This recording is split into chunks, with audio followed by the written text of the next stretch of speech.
Now, very quickly, three mistakes or three real estate mistakes you should not make in 2021. Number one, know the history of the land you are buying.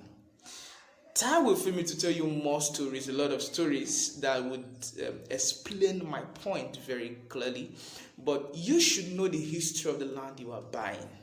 Just like it's important to know the lady you want to get married to, or your spouse basically, it's also important that you know who bought the land first, particularly in this area, Nigeria, particularly in communities where it is possible. Of course, there are five ways of becoming an owner, the owner of a real estate or property. It's not solely by buying.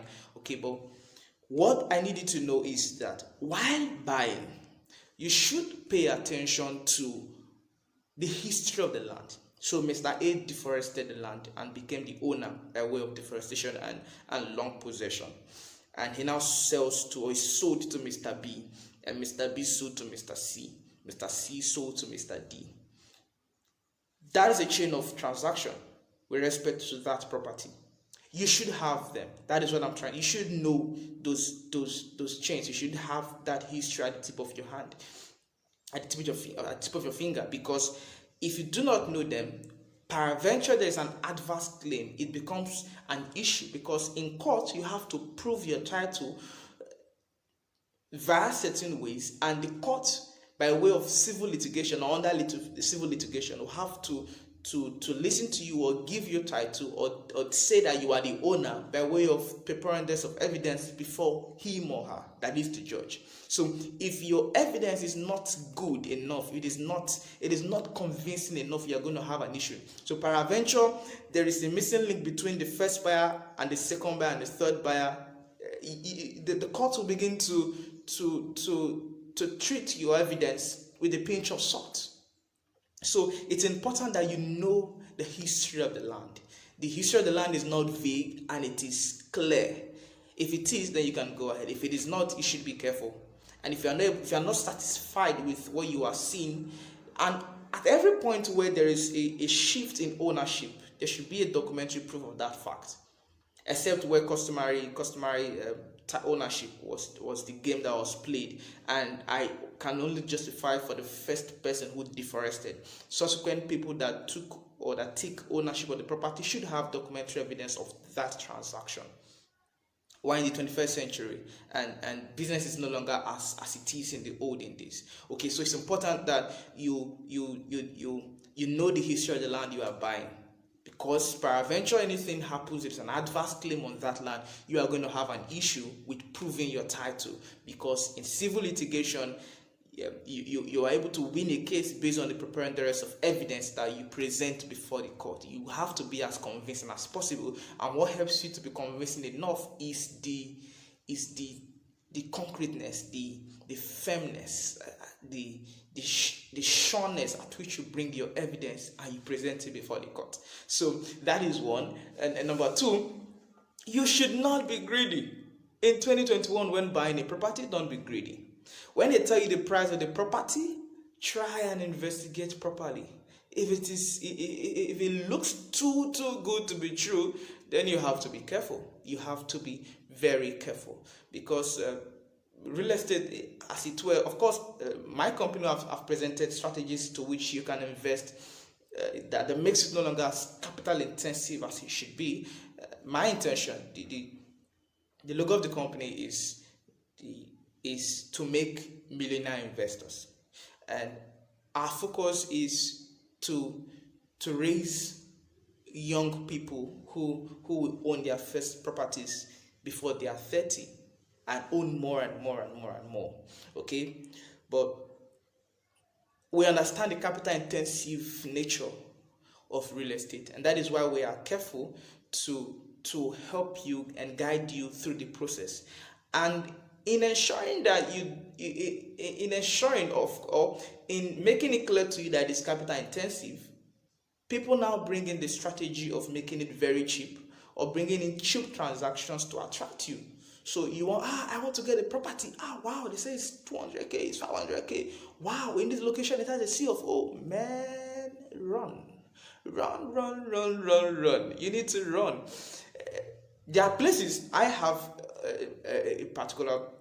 There's a place in Benin where you can get 50 by 100 for that's half plot in Benin for 450,000 naira.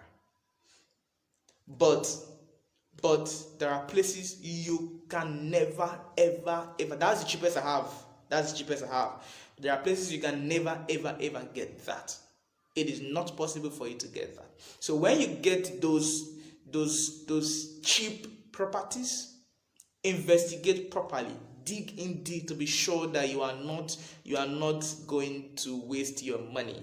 That is number 2. And number 3, for those in diaspora, Jesus Christ, I have a lot of stories for you guys, but I will not be able to tell these stories. But I need you to know that investing with your friends and relations, it has not the stories I've heard are not good at all, and it discourages a lot of you from investing. And what I'm trying to say to you is that you should be careful. There's fine, it is good to have trust for friends and relations over here in Nigeria, but beyond the trust, you should pay attention to. You should create legal systems. You should create a system that helps to check that person that you are trusting. It is not just enough to trust the person. Oh my God, I don't have time to do this.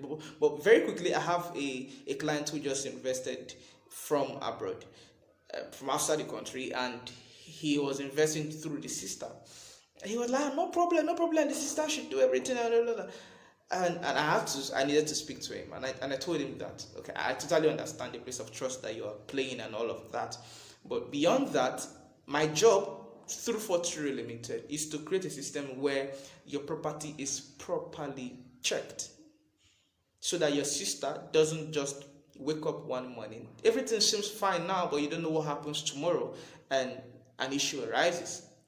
And all of a sudden she takes possession and she sells it, and you are there, you don't know what's happening. There are several stories that I don't have the time to give you all of that. I'm 18 minutes running, and I should end this thing by 20 minutes. So you should be careful. In 2021, as much as you want to invest through your friends and relations, I'm not saying you shouldn't do that, but sincerely I'm saying you shouldn't do that, because the issues and stories that come out at the end of the day, they aren't funny. They aren't funny at all. They are not funny at all. So even if you want to do that, what I'm saying is, alternatively, create an effective legal system that checkmates them and ensure that they don't go out of line. I wanted to give us a bonus, and this is for draftsmen, lawyers who draft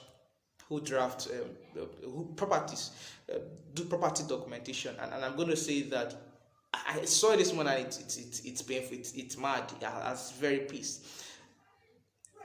Enterprises that are not registered, that do not have corporate personality, should have no business transacting with respect to properties. They don't have legal personality. They don't have a corporate entity. They are not persons in the eye of the law. So they have no business transacting in property transactions. So for instance, if you registered a business name, you don't have a business buying the property with the name of your business. At best, you can say, okay, Raymond Ijeomah trading under the name and style of so and so. But basically, if you don't have a corporate entity, don't even try to use your business name to buy the property. Buy it with your name. By the time you were able to register a limited liability company, then you can buy through your company. A limited liability company has a corporate personality to do that. The same way with a church that is not registered. If the church is not registered, don't buy with the name of the church. Alright, there's so many instances I would have loved to give you as a bonus, but our time is up, and I really, really, really do appreciate you for listening. Again, my name is Raymond Ijeomah. I am a legal practitioner and a realtor. And I just want that through my company we're able to raise millionaire investors in real estate, and we desire so strongly to help you minimize all the risk in real estate investment, and we just want the best for you, the best for your money, and of course we want as many wealthy people as possible, and we want them as young as possible as well. And that's basically why we're here. And I look forward to seeing you and to hear from you. Bye.